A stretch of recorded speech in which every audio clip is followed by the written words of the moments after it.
hindi ginawa. Ito na naman, the same thing. Pag titignan mo yung report sa atin, completed lahat. Meron na yan. Tapos, ito na naman yung quality. Madaling makita. Hawakan mo yung semento dito. Unang-una yung semento, ganyan lang kakapal. Dapat 18 centimeters. 18 cm, mga 8 inches. Parang kalsada.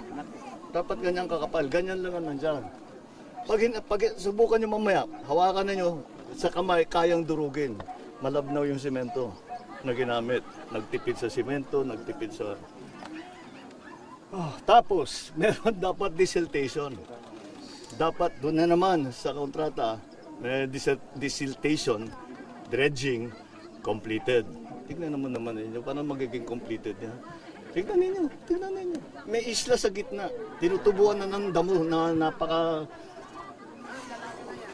Masukal na yan, yun. Ibig sabihin, matagal na silang hindi nagde-dredge.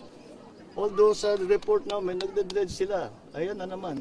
Pakahanapin natin yung sinong responsible dito sa gobyerno, sa private. At kailangan managot sila dito sa kanilang ginawa. Managot sila, huwag sila managot sa akin. Managot sila dito sa mga tao dito. Na yung mga kahirapan na dinala nila sa mga buhay nila.